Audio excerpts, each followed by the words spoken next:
When your third eye becomes enlightened, you begin to see the truth with no layer of deception, seeing humans and events exactly the way they are, rather than wallowing in the stream of facade that plagues most of humanity. This ability would definitely hurt you constantly, and on top of that, what you know, you can't unknow.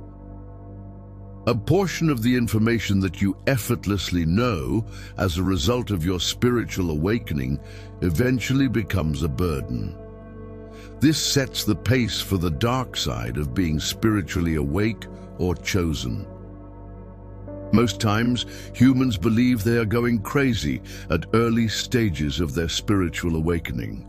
You are not crazy, you were only chosen to walk a unique path which is embedded in your life in the spirit. You can't discern or grow into your purpose when you are constantly baptized in the superficial layers of human interactions. The essence of you being awake is beyond the darkness and isolation it comes with. These are just the price it takes to be chosen or spiritually awake. You have a responsibility to focus on the inward rather than the outward. Nothing under God's blue skies happens by mistake. Chosen one, you were enlightened right from your tender years, so you would grow to realize that what most humans call reality is merely a facade. This awakening propels you to seek what is real, which is already embedded inside of you, the kingdom of God.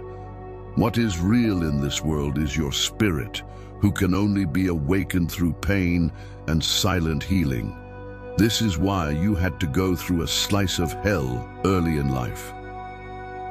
Your spirit is who you ought to focus on as he guides you through your journey towards fulfilling your divine purpose.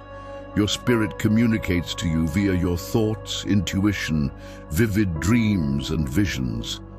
But all of these would be of no effect if you are not spiritually awake. You would definitely be lost in the abyss of pleasure and validation, chasing facades, just like most humans. It seems good to be spiritually awake, right?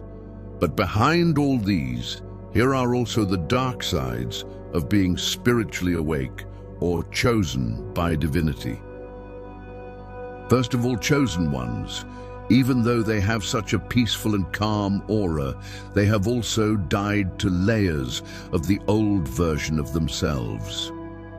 This involves a painful process full of ups and downs, highs and lows, moments of silent tears as they break out of the shell that traps most of humanity. When you come across a chosen one, it is not actually their self you behold, but their spirit, the most authentic and raw essence of any human. This is exactly why you find their presence magnetic, even if you don't want to let them know you are attracted to them.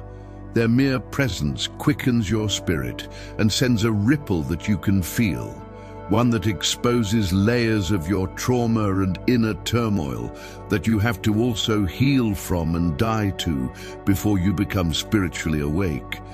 You never understood why you find their aura to be so magnetic, but now you do. Here's the reason, dished out to you on a platter of gold.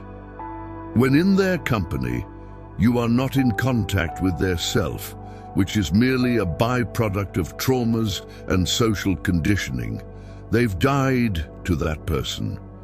You are in contact with their raw spirit. And this is why your spirit is stirred up when you interact with chosen ones. Many often feel intimidated by this ripple they feel and try to avoid them.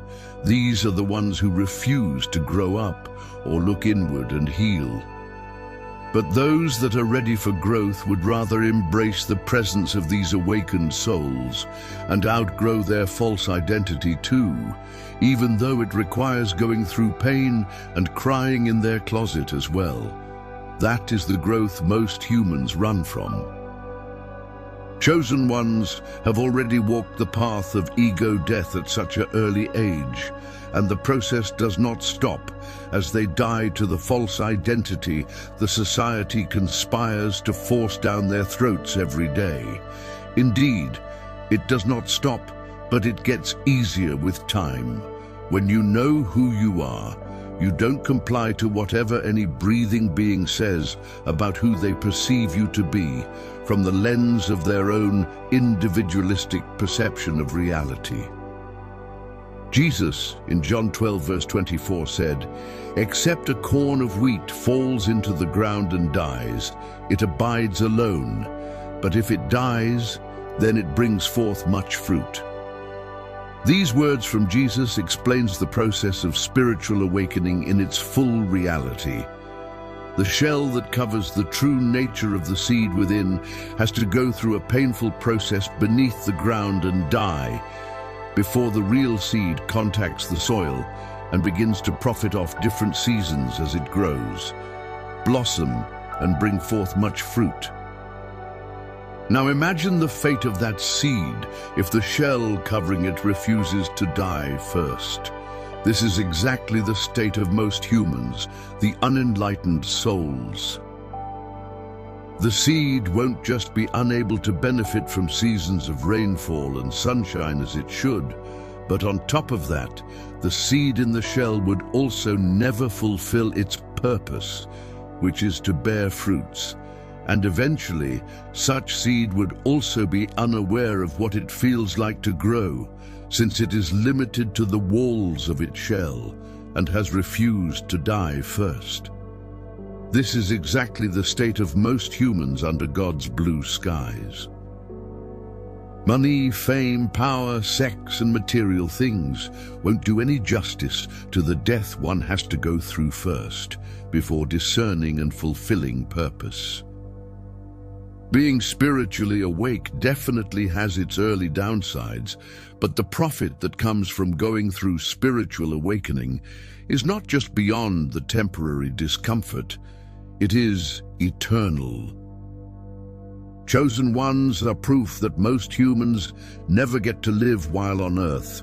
They don't just exist, eat, drink, spend money, sleep, and repeat.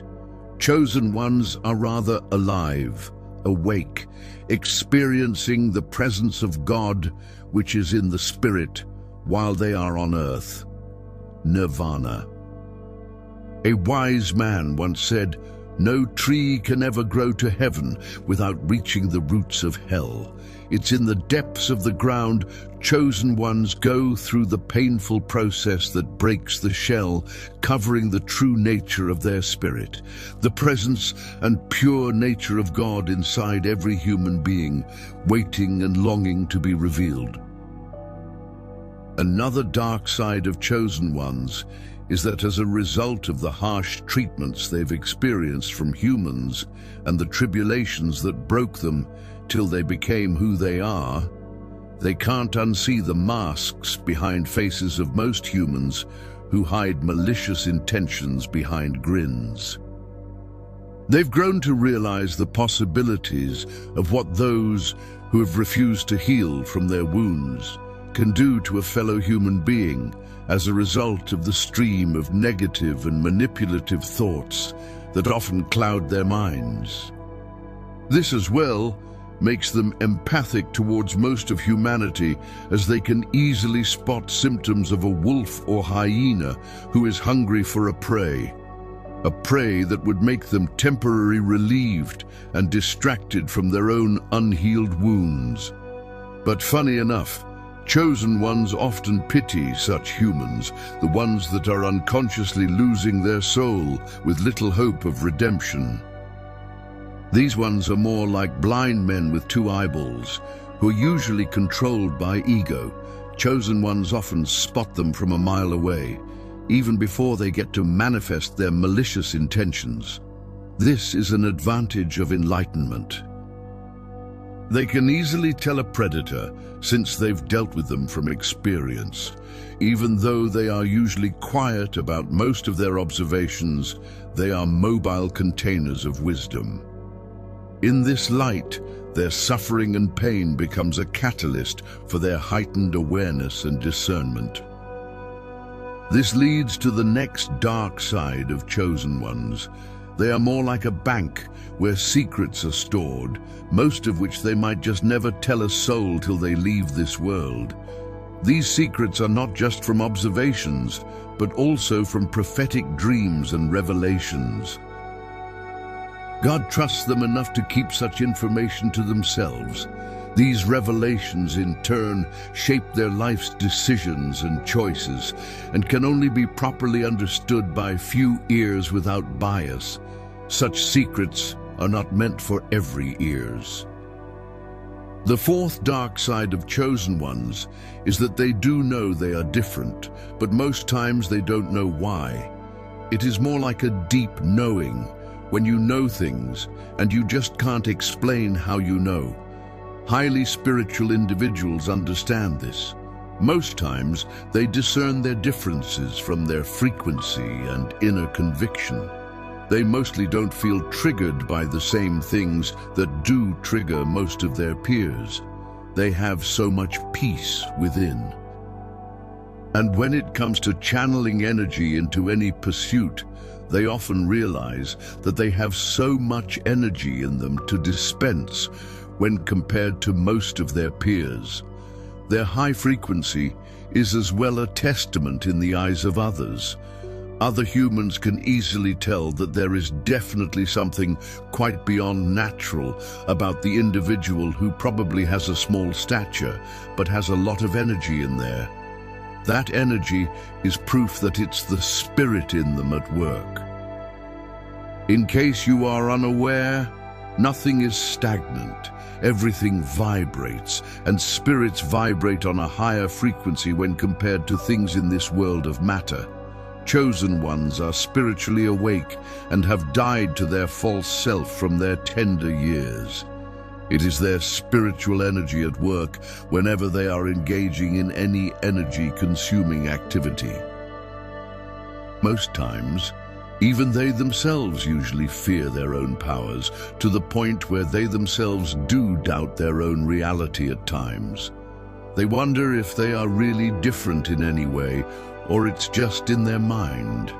People also tend to believe it's a substance that's always giving them such energy to work. They vibrate on such a high frequency, a spiritual frequency, and it scares many folks, even they themselves. This births the fifth hidden dark side of chosen ones, which is spiritual warfare. The spirit world definitely controls this physical realm. In fact, this our world of matter was only a manifestation of the intention of a spirit being, God. Even though chosen ones are spiritually gifted, the enemy would always endeavor to limit their potentials. Now you know why chosen ones often struggle with bad habits right from a young age. The enemy, the devil, usually sows seeds in their consciousness, stuffing their mind with voices of how they are unfit for this world. Before they come to realize the depths of their resilience and the power that they carry within, demons entice them with self-degrading habits as license to gain entry into their mind, make them doubt themselves and their purpose, in a bid to damage them mentally till they never realize their great destiny. Doubt indeed is such a great weapon in the arsenal of the devil. The devil and his cohorts are aware of how much spiritual authority and powers that God bestows on chosen ones, and as well the numerous number of lives that would be liberated once they get to fulfill their divine purpose. This warfare does not just come in form of limiting beliefs and self-doubt, nor does it end in the mind. Once the devil realizes that he can't influence their thoughts, he then looks around them for whoever has the weakest mind, a weak link. This is how betrayals become a means to weaken their resilience and make chosen ones bow to pressure. The devil uses dreams as well as a theater for spiritual warfare, bringing images of old habits that you are definitely not proud of, and as well other forms of attacks in dreams, all to weaken your spirit. But the Holy Scripture says you should not be ignorant of the devices of the enemy. You shouldn't be like one of those who Jesus referred to as those that do perish for lack of knowledge. A villain would only attack who has so much light that they intend to dim. These spiritual attacks are proof that you carry something within that the enemy wants to shut down before it becomes noticeable. Rather than complaining, you should be joyful because God has assigned spirit guides to help you on this path. But you need to make conscious efforts to pray to God before your angels would swing to action during moments of spiritual warfare. The light within you has to be protected, and this is why God has given His angels charge over you. Your breakthrough is not just for your benefit, but for many others. You were chosen to liberate your bloodline and break generational curses. You shouldn't shy away from your responsibility. If you refuse to live up to the task ahead of you, it would take God several generations before He anoints another chosen one in your bloodline. Only few were chosen.